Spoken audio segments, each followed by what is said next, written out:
Hello there guys, and welcome to another one of my reviews. Today we are really doing ourselves a favor, and we are in the presence of a truly rare car. Today we are talking and reviewing a BMW M4 CS. There's a lot to say, there's a lot to do, so I'm gonna get right to it. What does the CS stand for? Well, BMW changed its approach towards M cars, and today is selling special editions, or not necessarily special editions, but more like enhanced models. So you have the base M models, then you have the competition models above them, then come the CS models, which are meant to be a bit sportier than the competition versions, and then you have the top of the line GTS, which will be soon replaced by the CSL. That said, the CS is meant to be meeting you exactly half point between the M4 competition package and the GTS model. What that means is the CS is supposed to be a sportier version of the competition model, while being a bit more practical than the GTS, because the GTS is basically a race car. So the GTS was created to be taken to the track and has some special features to help it do that. In regards to saving weight, they took off the door panels and replaced them with door panels that look exactly like this. So the CS borrows some of the items from the GTS. To be more precise, we have the same door panels inside, which don't have door pockets anymore, and you have these straps to pull on in order to close the door. And it's the same in the back. You don't have door panels anymore, you don't have speakers in the doors anymore, all in the purpose of shaving some weight. The seats have some cutouts in them also to save some weight, and that's taken straight from the GTS. But as far as similarities go between the CS and the GTS, that's close to about it. The only item left that is shared with the GTS is the front hood, which is also made of carbon fiber as it is on the GTS. But that's about it. Instead, the CS is based on the competition model, and it enhances what the competition model brings to the table. But I'm going to talk about that when we go to the track, because this car was created to be used on the track. Instead, in this part of the review, I'm going to focus on the day-to-day practicality and how the car helps you deal with day-to-day chores and so on. So how usable it is in a daily situation. Because BMW M cars are known for their duality. They're known for being good for day-to-day chores, and also good for taking to the track without having to buy two separate cars. You can basically buy an M car, go have fun on the track, and then go take your kids to the school with it. So the M4 CS is actually a lot better than the GTS in this regard. The reason I'm saying that is it's based on the competition model, which means it has the same dampers, but dampers that have been retuned, and unlike the GTS, it's a lot less stiff. So whereas on the GTS you have that manually adjustable spring dampers, damper rebound settings and so on, but even if you adjust them to the most comfortable setting, you still get some back pain after using it on bad roads.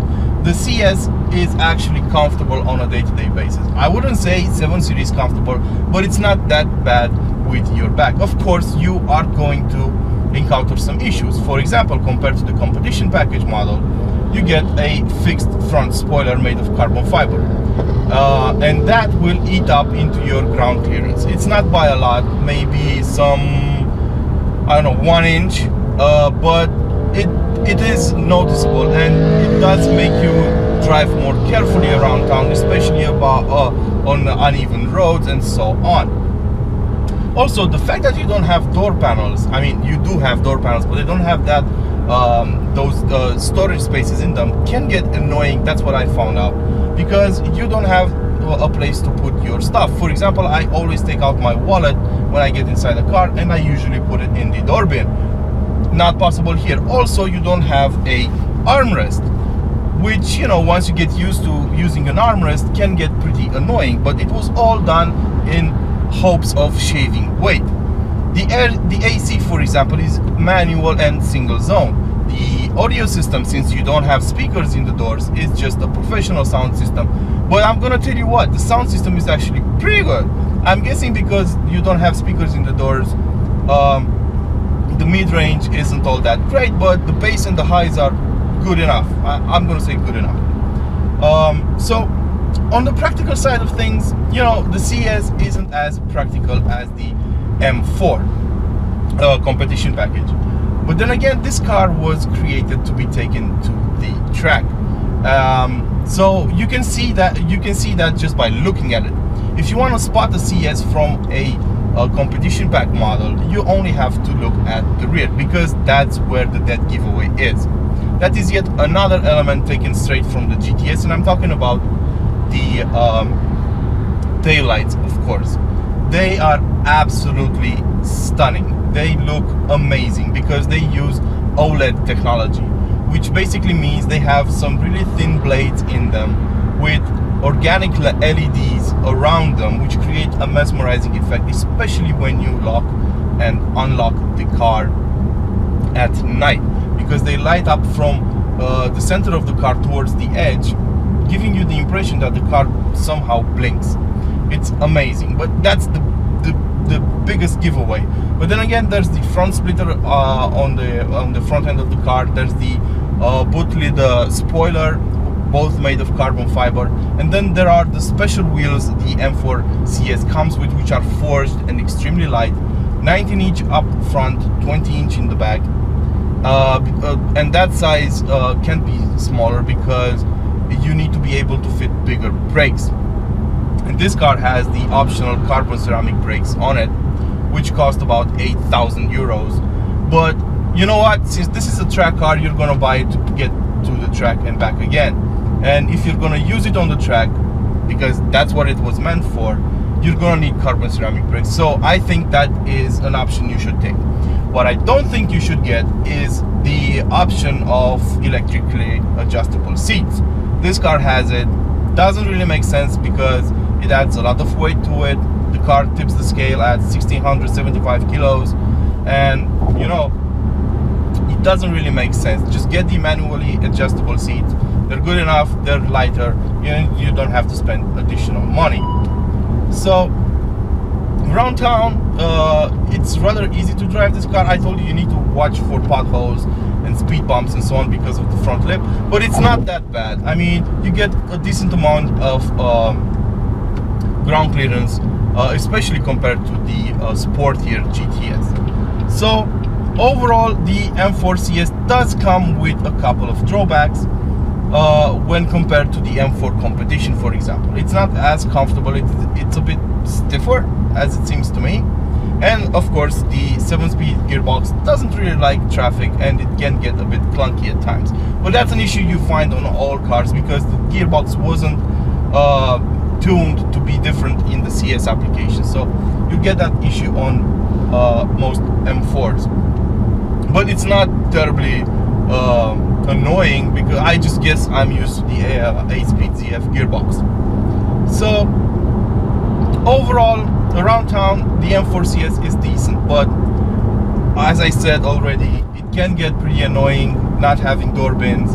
And of course, the door panels are a bit slanted, and you can use your you can rest your arm on it, but it's not all that comfortable.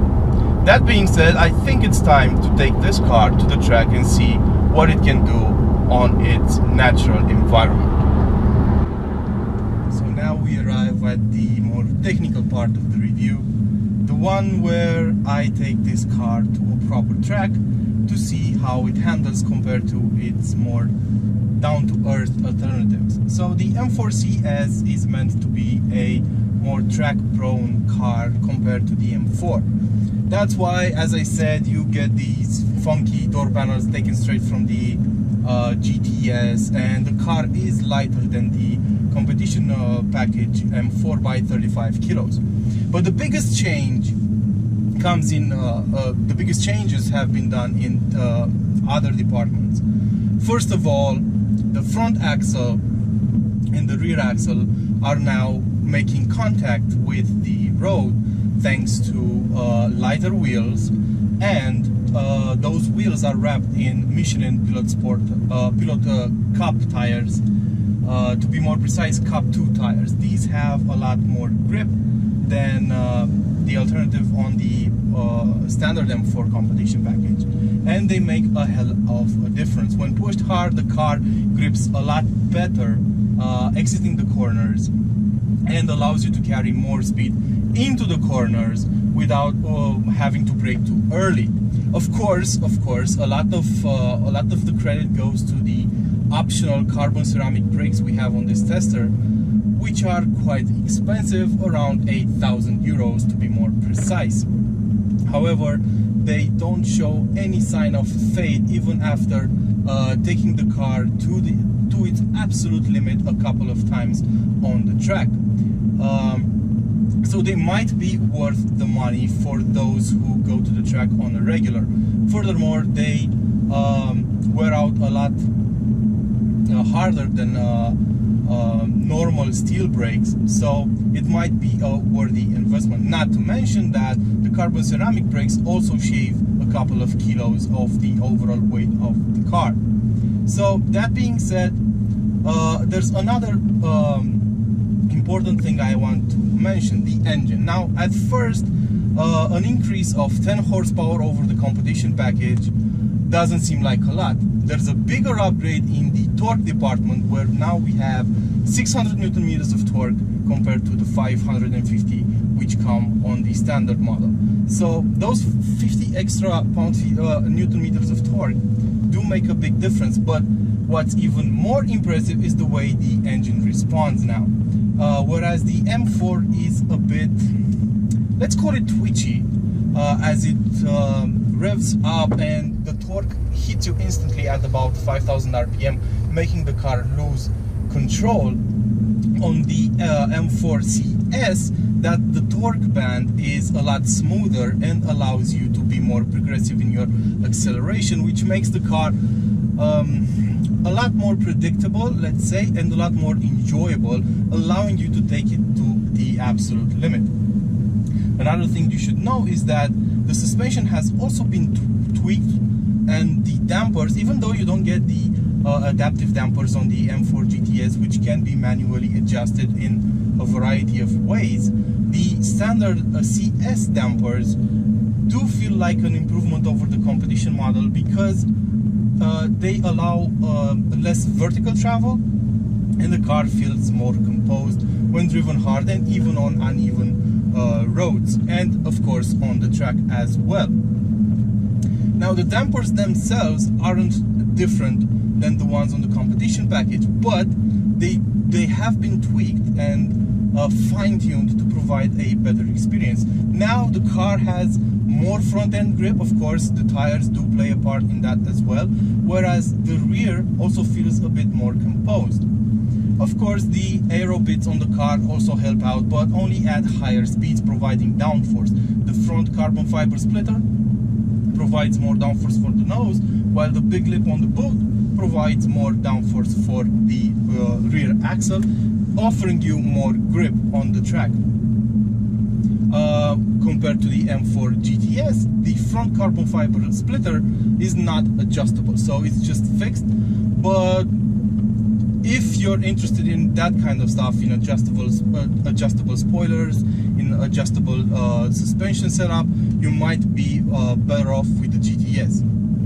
So how does the M4 CS compare to the rest of the cars? Well, it is exactly as you'd expect it to be. It is better than the competition pack, quite noticeable, and not as great as the M4 GTS on the track. Considering it's about 30,000 euros cheaper than the GTS, and it is a lot more practical on a day-to-day basis, even though it doesn't seem this way, I know, with the door panels and everything, I think the M4 CS might be your choice. Might be your choice if you tend to go to a track at least once a month. Unless that is the case, you're better off with the M4 competition package, because it is a lot easier to live with it on a day-to-day basis. It is a lot more practical, and the suspension doesn't kill your back when driving around town, as I mentioned earlier before. Overall, the M4 CS is a brilliant car on the track. It provides exactly what you'd expect it to. It is better than the competition package, which is how the M4 was supposed to be at the beginning, from the beginning, and improves on it for track aficionados. But I repeat, if you're not one of those track fiends, you might be better off with the competition package. This has been my review of the BMW M4 CS. I hope you guys enjoyed it. Don't forget to like, share, and subscribe.